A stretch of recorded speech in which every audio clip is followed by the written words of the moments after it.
But future you, and I'm talking in a couple months, which is sooner than you think, all of a sudden, what happens if the money doesn't come or the agreement is falling through? You're not 100% sure how you're going to come out of this thing because it's not 100% up to you.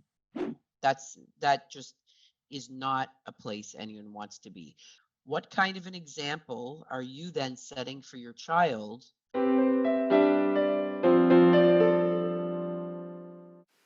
Divorce can be emotionally and financially overwhelming. That's why I'm teaming up with Sunny Wishart, president and founder of a la carte Financial and a certified financial planner. We will show you how to understand all things money without feeling ashamed, overwhelmed, embarrassed. You will learn more, ask questions. No question is a dumb question. Welcome to Money with Sunny. Let's get into it. Hello, everyone. Today, we are going to be talking about why a person transitioning through divorce needs a separation agreement prior to arranging a mortgage. This is Money with Sunny. Welcome, Sunny. How you doing? I'm good. How are you, Wendy? I'm good, really good. So, I'm working with a client right now, and her husband has asked her for a divorce. So she really wants to stay in her home. She is talking with the person at the bank who arranged the mortgage that they have on the property together right now. And she's getting a lot of mixed and different answers. So we want to clarify this here today for our audience. What is the importance of the separation agreement? When should you create and sign the separation agreement? And why is it important when it comes to you arranging a new mortgage? Yeah, that's a tough one on where to start. So if I were having this informal conversation with someone like your client, I wouldn't start with why lender needs separation agreement. I would start with, do you truly think you can afford to carry the home on your own? Can we start there first before you go about, perhaps you're in a sinking ship and haven't realized it yet, because anyone who's been through separation kind of knows you're not 100% sure how you're going to come out of this thing because it's not 100% up to you. And it may seem amicable and that may change. So first, we would do an analysis of you. Can you afford to stay in the home and maintain your lifestyle that you've grown accustomed to? Because sometimes the root of staying in the home has to do with maintaining your lifestyle. So what if you stay in the home, but everything else about your lifestyle has to go to stay in it? Is it worth it? So just having those conversations, not a right or wrong, but just making sure we have those conversations, analyze that first. Sometimes people come to me and say, I can totally afford it on my own. We do some quick look at that. And I'm like, you're right, move on. Okay, now let's talk about lender requirements. The other thing I would do before I again go through this whole, like, let's get an approval process for taking on the home on my own, is I would ask people to always keep an eye on their credit score. If you're joint with someone who has exited the marriage, they have credit products that you are both responsible for, regardless if you think it's yours and theirs or not. If you're joint on it, lender doesn't care whose is whose in your mind. You're both responsible. So keep an eye on that. Again, before you go walking into a bank, hoping to get an approval to take over the home. So those are just some prudent first steps I would start with. Then we can move forward and talk about type of documents lenders are going to want. If you try to think of it from the spirit of the lender just also wants to determine through hard numbers if you can afford the home. That's all they're trying to do. So without a separation agreement, which formally is unattaching you from this other person who's been supporting the home and showing you on your own, they're not going to be interested in lending to, because again, if you don't have that separation agreement done and ready to go, you don't know how you're going to come out of this thing. You don't know if you're paying child support, receiving child support, paying alimony, receiving alimony. Those are all drains or incomes, and that determines how much you'll qualify for. So that's where they're going to start with, that is making sure that you've completed the uncoupling of all your finances. And the other thing they want to see too is how you come out with the assets. What if you end up, in the division of assets, this whole equalization process, what if you have to pay them out a huge lump sum? Well, that's going to have to be rolled into any current debts. Can you carry those debts? So that's your net worth. They want to see, how are you making out with your net worth? Are you going to end up, you're going to split the investments and things like that, but how much are you splitting the debt, or how much you have to buy someone out by? So those are very important to affordability calculations. So you mentioned net worth statement, and this is something that I've been doing for several years right now. But why is that important for someone when they're trying to figure out whether they can afford to stay in this home or purchase another home, and with respect to their separation agreement? So a net worth statement, I call it a financial barometer. It's showing how you're doing in with your money. So essentially you want to see it in the black. So if you own a home, usually people's net worth are on the positive side, because a home asset is just such a large asset, and they don't lend more than the value of the home. So you should be in the black. If you don't own a home and you're a first-time home buyer, you're likely going to be in the red, because you don't have that giant asset holding it up. But they want to see what you end up worth in the end, because it's going to just show how much they need to lend against the value of the home, how much debt, what kind of debt. Consumer debt it's okay, but it's there because you spent more than you made, period. So if they're seeing a lot of that, so they want to see this net worth statement outline, like how much do you own versus how much do you owe, and who do you owe. And do you have where does someone go to find like a net worth statement chart, or a form that can help them to figure these numbers out?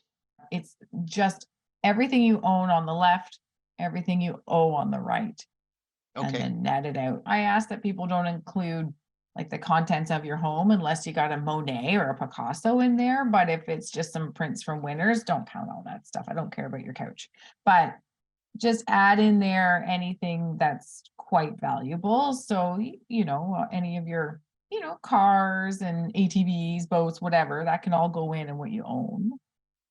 And then just take out anything you owe and then net it out. Okay, perfect. So now back to the separation agreement. So your divorce is on the table, and now you're trying to figure out where you're going to live. When should you have your separation agreement agreed upon? And is that something you help people with, or is that something the lawyer helps people with? How do you talk to your clients about the separation agreement? So that is a legal document done by a lawyer. I 100% can't stress enough the urgency on getting that going. It can be a slow process. It depends on the couple. Every couple's different. Unfortunately, it tends to be a slow process. You cannot move forward with your life, technically, until this is all done. You need this done so the divorce doesn't happen until much after this is all ironed out. And I often see this as lengthy, and these people are stuck in purgatory, because if you don't start right away, some people will say, well, we've separated, but we're okay. I'm just going to do this and he's just going to do that. And I think it's good. I'm happy with that. And I'm like, that's today. But future you, and I'm talking in a couple months, which is sooner than you think, all of a sudden, what happens if the money doesn't come or the agreement is falling through? You've got nothing in writing. You have no legal documents supporting you on these choices.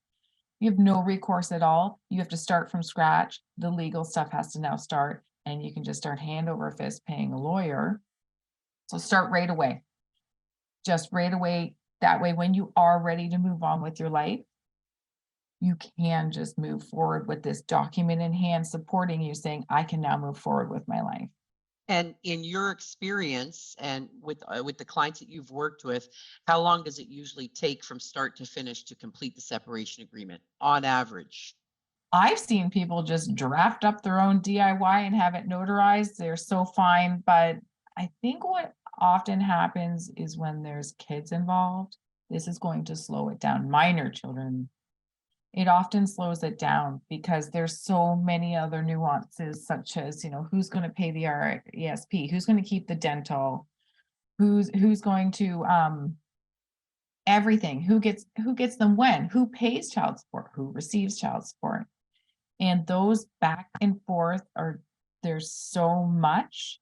And then it's all of a sudden, the one spouse is like, I don't want to see my kid every other weekend. I want to see them every weekend. Well, the kid doesn't want to go every weekend. So now one parent is fighting to have the kid go every other weekend. It's a lot. And you need a family lawyer when it comes to that stuff, you need your family lawyer. And make sure that they're telling you your rights and what you're allowed and entitled to do, and the back and forth. I saw one takes long enough that the child became an adult. Mm-hmm. So it was 10 years, and the child just became an adult and the fight was over. And they refinanced. The one parent had to refinance their house twice to keep paying the legal fees. Yeah. And that's not a place anyone wants to be. Mhm.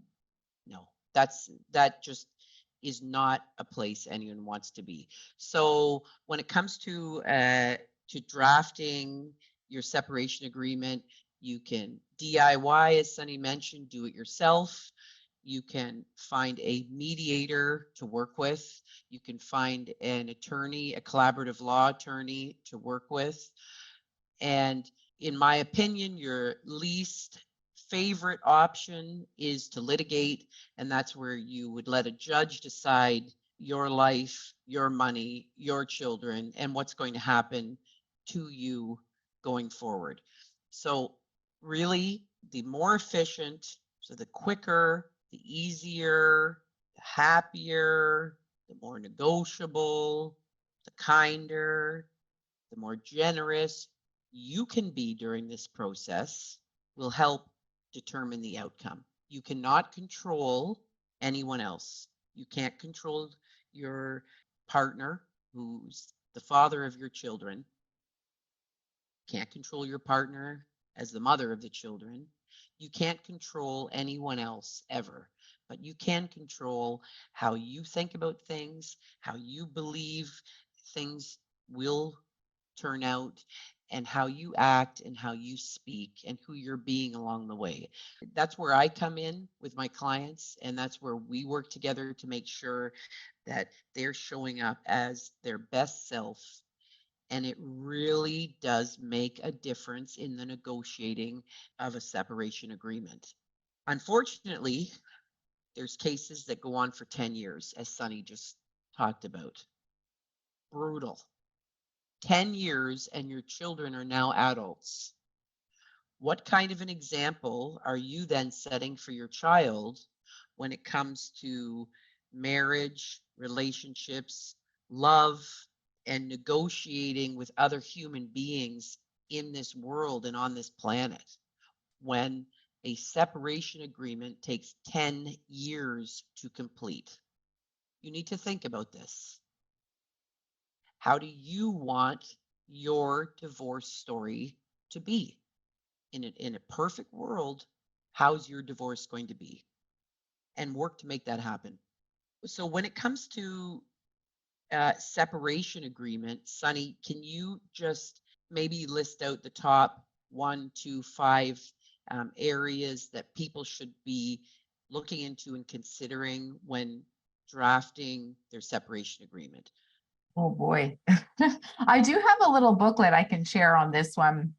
And it's about if you're in the early stages, things it's going to ask you to kind of itemize and walk you through. But, it's going to be about the childcare and the what do you want for the kids? And it's so many things involved in that. It's the assets. What do those look like? And then of course the support. What does that look like? Those are kind of the top things I'd see ironed out. And their little things will creep up in there, if there's pensions involved or entitlements and even insurances. If you're obligated to make child support payments, you might have to take an insurance policy to make sure that if you pass, those support payments are paid till the agreed upon time. So there could be policies to look at, but it's basically childcare, the assets, and the equalization of it, like the equalizing, the assets. Okay, perfect. And now should we maybe include that booklet in the bottom of this, underneath this chat? For sure. It is so helpful at prompting things you just don't think about. And those are the things that can Perfect. slow you down when drafting. Perfect. Okay, that'll be there for you all to refer to. And of course, if you need anything from the financial expert, you just reach out to Sunny. It's always great to have these conversations, Sunny, and we'll see you all next time. Have a wonderful day. If you enjoyed today's show discussing separation agreement, I suggest you also take a look at this video talking about the parenting plan, which is something else that you'll need to be considering during this time and through the divorce transition prior to everything being finalized, documented, and then looking forward to moving on and the rest of your life. Cheers. Thanks for being here today. Talk to you all soon.